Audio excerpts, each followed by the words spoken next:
Question number second solve करेंगे। ठीक, question number second क्या है देखिए, 81, 74, फिर 69, 73, 91, 55, 61 का समांतर माध्य ज्ञात कीजिए बोल रहे हैं। समझ में आया?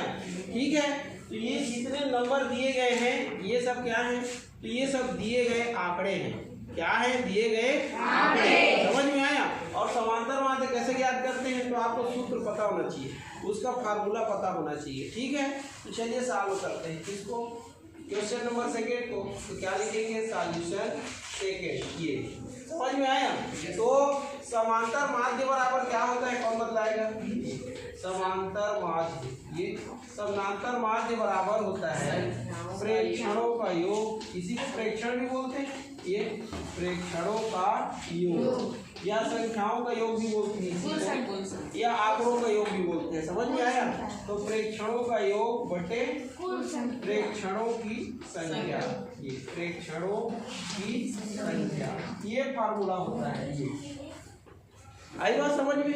इसी को दूसरे नाम से भी जानते हैं, समांतर माध्य बराबर आंकड़ों का योग बटे आंकड़ों की संख्या भी लिख सकते हैं, समस्त पदों का योग बटे समस्त पदों की संख्या भी लिख सकते हैं। अलग अलग बुक में अलग अलग तरीके से लिखा रहता है। समझ में आया? तो आपको ध्यान नहीं देना है, कुछ भी लिखो सब सही है। प्रेक्षणों का योग लिखो या दिए गए पदों का योग लिखो, बात एक ही है। समझ में आया? अब देखिए, आप जो है समांतर माध्य का समांतर माध्य लिखेंगे, ये समांतर माध्य, ये जैसा का तैसा लिखिए। अब प्रेक्षणों का योग बोल रहे हैं, तो आपका प्रेक्षण क्या है देखिए, तो ये है 81, फिर धन 74, 74 के बाद क्या है 69, 69 के बाद 73, 73 के बाद 91, 91 के बाद 55, 55 के बाद 61। यही है। अब क्या करेंगे आप, ये पूरे का बटे कर देंगे। अब इसकी संख्या कितनी है देखो, 1, 2, 3, 4, 5, 6, 7, तो 7 से भाग दे देंगे। आ गया समझ में? अब समांतर माध्य बराबर, ये देखिए समांतर माध्य ये है ना बराबर, किसको जोड़े थे कितना आया था 504, और बटे कितना है 7। अब भाग दे दो, 7 एकम 7, 7 सत्ते 49, एक बचा तो 14 हो गया, 7 दूनी 14। तो ये देखिए समांतर माध्य कितना आ गया, ये समांतर माध्य, तो समांतर माध्य कितना आया 72, कितना आया 72। यही आपको क्या है आंसर है। ऐसे आपको बनाना है। आया सबको समझ में? ठीक है, नोट कर लीजिए। अब हम लोग क्वेश्चन नंबर थर्ड सॉल्व करेंगे। क्वेश्चन नंबर थर्ड क्या है देखिए, 50 अंश का पूरक कोण ज्ञात कीजिए। समझ में आया?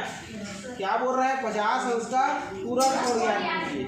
तो पूरक कोण किसको बोलते हैं, जब दो कोणों का योग 90 अंश होता है तो वो दोनों कोण एक दूसरे के क्या कहलाते हैं, पूरक कहलाते हैं। आई बात समझ में? जैसे कि दो कोण मान लीजिए ए और बी है, ये देखो ये दो कोण ए और बी है, तो दोनों को जोड़ोगे तो कितना आना चाहिए 90 आना चाहिए। तो ये दोनों कोण एक दूसरे की क्या कहलाएंगे, पूरक कहलाएंगे। आई बात समझ में? तो क्या बोल रहे हैं देखिए, 50 अंश का पूरक कोण याद कीजिए। तो यहाँ लिख लेना, हल करोगे तो ये सॉल्यूशन थर्ड। ठीक है, क्या लिखोगे देखो, ये माना 50 अंश का पूरक कोण, ये पूरक कोण क्या है, x अंश है, ये लिख लिए। अतः कहाँ से, ये अतः सूत्र से, ये या नियम से। समझ में आया? क्या होता है, दो कोणों का योग 90 अंश होता है, तो एक कोण ये 50 वाला हो गया ये, और एक कोण क्या हो गया 100 हो गया, तो ये दोनों का मान कितना होगा 90 होगा कि नहीं होगा। अब आपको x का मान याद करना है, यही रहेगा 90 भी अपनी जगह में, ये 50 को उधर पक्षांतर करना पड़ेगा ना, तो क्या हो जाएगा ऋण 50। तो क्या करने पर, पक्षांतर करने पर ये। ठीक है, अब x बराबर कितना है 90 में 50 को घटाओगे तो 40 अंश, तो यही क्या हो गया आंसर है। सरल, ऐसे आपको क्या करना है याद रखना। क्लियर है? ये वीडियो में सबका पिक्चर है देखो।